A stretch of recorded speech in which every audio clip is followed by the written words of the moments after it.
Welcome, anime lily fans. How you guys doing? LegendDVash as always. SamTheMangaMan. And we're here to do another live reaction. Sorry, not a live reaction. We're not here for that. A review of Sword Art Online Season 3, Part 2, Alicization War of Underworld. As you've seen, so this episode, I really don't know what the fuck to say, honestly. It's a lot of hints and a lot of information that's like, wait, hold up, what really happened? What didn't happen? Like Miguel here, he was very confused about that whole spaceship story and all the weird ass confusion. But if you think of it this way, this was technically the ending of what's gonna be coming into the next series in a way. But it feels like an ending of the beginning for the beginning of the end.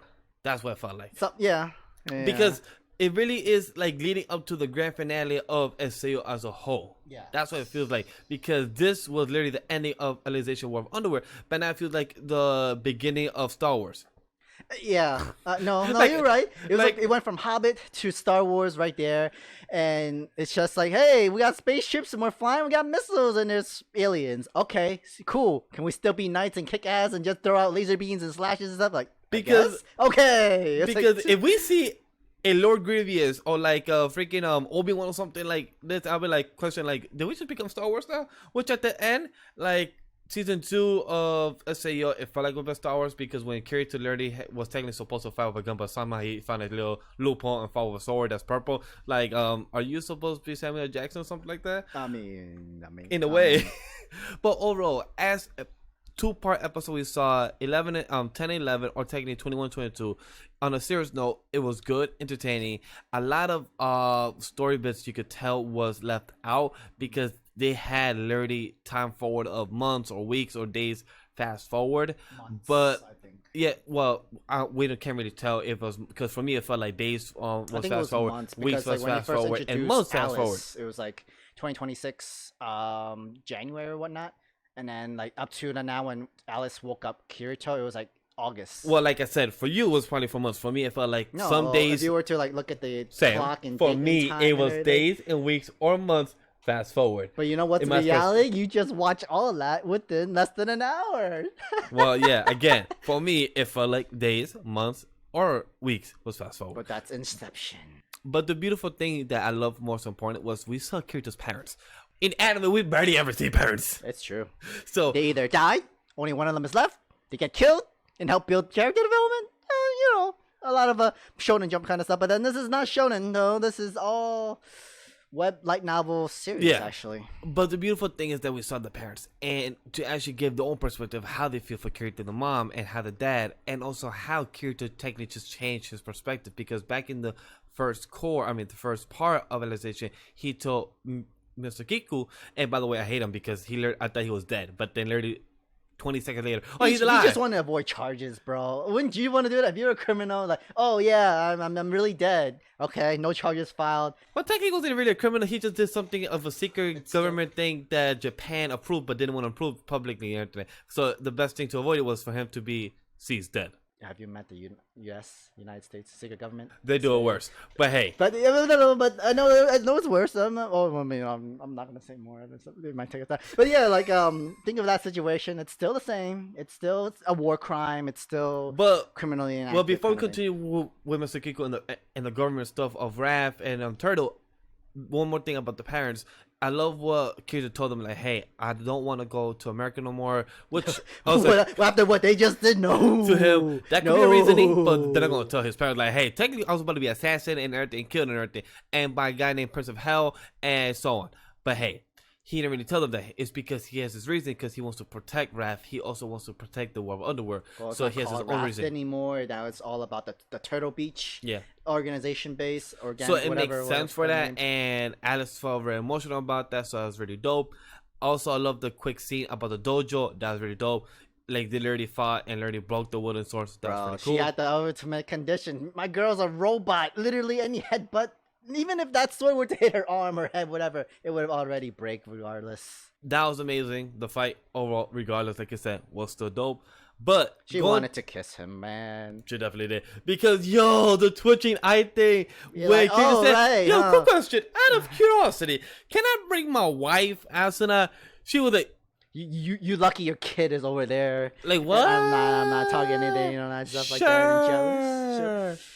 Like sure, you could bring your. We need the What? army anyway. I Yeah. guess so. But what did you think about the government and the rap stuff? I mean, it's all makes sense and all kind of true in a way. It's just everything was supposed to be hush hush, but then in the moment when the world found out about it, and the world government does not want to be involved. Oh, we have nothing to do with it. Throwing them under the bus. They're all a sham. They were all secret agent. They were all like doing among themselves. Like everything was not in our control. We know nothing about it. They would do whatever it takes to avoid blame. That's what they kind of have to do. So it doesn't make sense that Dr. Kiku had to fake his death, lower any charges, and the government will take over. Yes. But then the main important series is like to protect Underworld because they were in danger. They need to keep power on at all times so that the world and people, the AI and everybody inside it. But if you think about it, from what you and me said from last video or 2 videos before, we were kind of right because one of our theories was what happened if Kirito gets stuck there and his mind becomes a like Kaguya. Well, we didn't knew that he could come back. We actually thought that they'd be kind of brain dead. But technically, he kind of did become like Kaguya because Kirito's real body is alive and well, but because it's only been like days or months or whatever. But then it raised to 200 years. But then the Kirito in the mind, his flock light came back, and it's just like Kaguya now.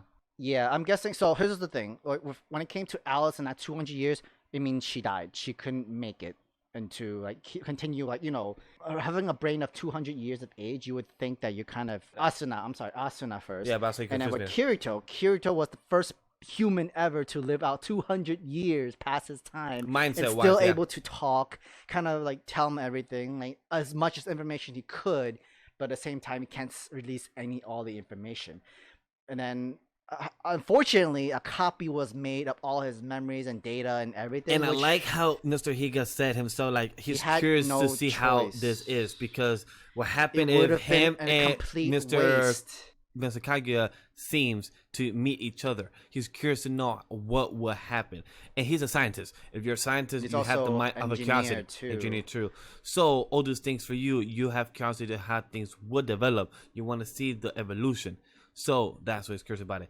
And so we presume from the ending of the episode, we're going to have a whole entire story arc or whatever happened to copy Kirito from Underworld with the 200 years memories and how you're going to connect this with that and how you have to go under the water into the link, secretly connect a network internet in the ocean to the real world. It was probably Kirito or probably it's most likely Kirito because Kayaba used his robot form already, and that was to take out the C4 from the. And that was other 2 robots. Yes, you're right. And now that has to be Kirito, and if it was another one, I don't know, Asuna. I thought she would die by then, like 20 But years. that's pretty interesting. So it connected, and that's how they got the IP address for it. Yeah, I guess that was Kirito that sent a message to them, like so. This code. That's the IP address. The secret.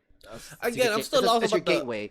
That's your gateway into Underworld, and your way of saving Underworld from this world, or to bring people from there back to our world in the real world to save all the AI characters and also. So again, on the way that episode ended, episode 22 or technically episode 11, I'm still lost. How do you have a Star 2 T fighters for technically a Green Lantern, big blob, yellow or colorful black thing that was shooting tentacles? Remember, it was 200 years in that world. Plus whatever the amount of time that how do you have space fighters, T fighters fighting out in 200 years? Bro, our own 200 years went from medieval to like almost modernization world.